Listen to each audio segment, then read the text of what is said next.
All right, I thought I'd show my face again. You haven't seen it for a while. Here it is.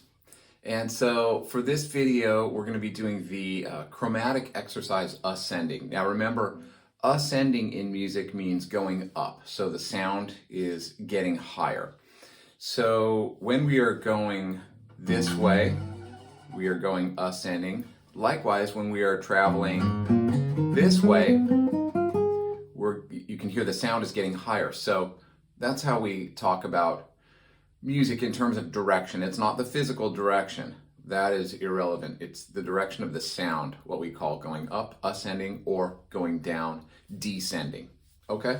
So we're going to do a little bit of the technique you learned this past week, last week, of alternation. So while you're doing this exercise, you are alternating the whole time like we learned last week. Index, middle, index, middle.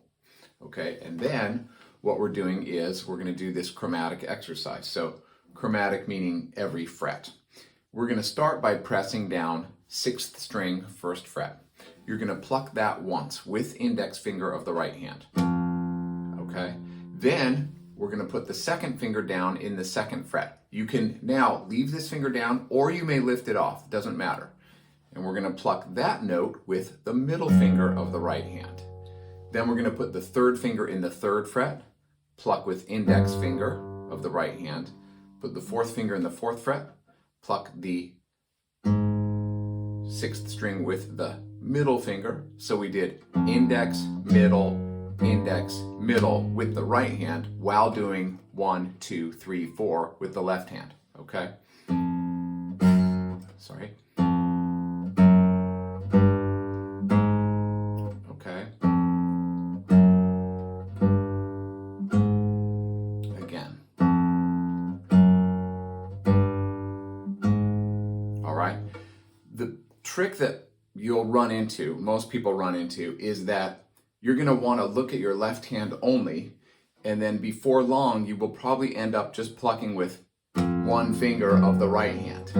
But we don't want that. For speed, we want that alternation. That's how you're going to play this faster and faster over time, is with that alternation that we learned last week. So it's really important that you check in with your right hand as well to make sure you are alternating back and forth, index, middle, while doing 1, 2, 3, 4. Okay, this is tricky, but it's a great exercise because it's going to coordinate left and right hands, works on finger independence, finger strength. And notice when I'm playing, if you look to the side, the ideal position of the left hand is you're playing right on the tips of those fingers. So you want them to be nice and curved at this joint. That's important. We don't want things like this. See how we call that breaking? The finger where you let that joint flop like that. And you may not be able to do this at first. It does take practice. For most of you, this joint of the finger is probably a little weak because you've never done something like this before. But ideally, when doing something like this, we want those fingers to be curved so that you're playing right on the tip, okay?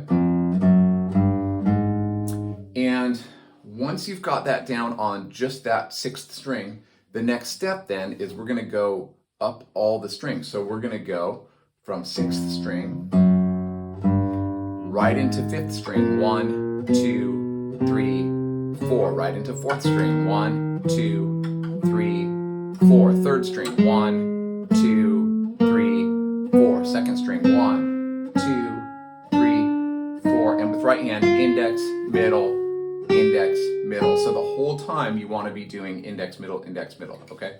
I'll show it from this angle so you can see both hands, and then you can practice along with this slowly or speed it up if you're ready for that. But again, try to keep those fingers curved, playing right on the tips. Make sure you're alternating index, middle.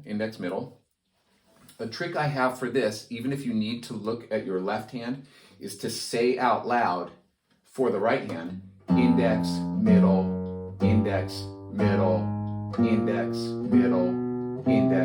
middle.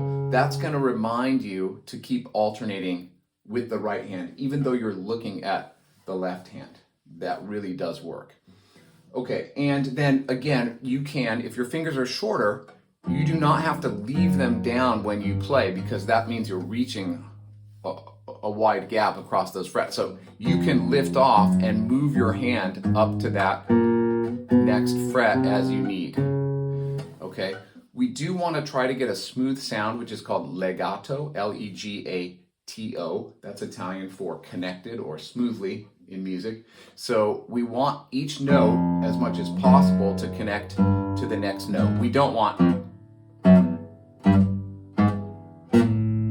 not only does it sound kind of bad, but it also it doesn't train your fingers as well as trying to keep them down and connect from note to note. So this would be called staccato, Staccato, also Italian for dry or detached. So we want legato. All right, so I'm going to run through it. I'll count in 4. You can practice along as many times as you need during the week. And here it is, the chromatic exercise ascending. And remember, there are no open strings in this. We are only doing 1, 2, 3, 4, 1, 2, 3, 4. No open strings. Here we go. 1, 2, 3, 4. Then I go to 5th string. Then I go to 4th string. 3rd string. I'm alternating with the right hand, index, middle. 2nd string, index, middle, index, middle. 1st string, index, middle, index, middle. Okay, so we start on 6th string 1st fret and on 1st string 4th fret. I'll do it one more time. 1, 2, 3, 4. Then 5th string. Keep alternating that right hand.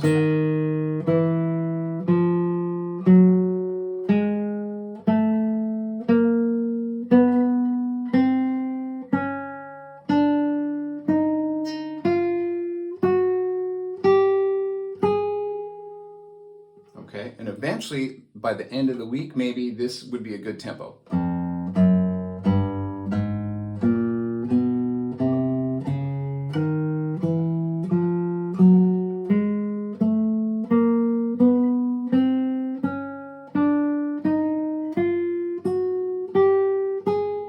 That might take you 2 weeks to get to that tempo. That's fine.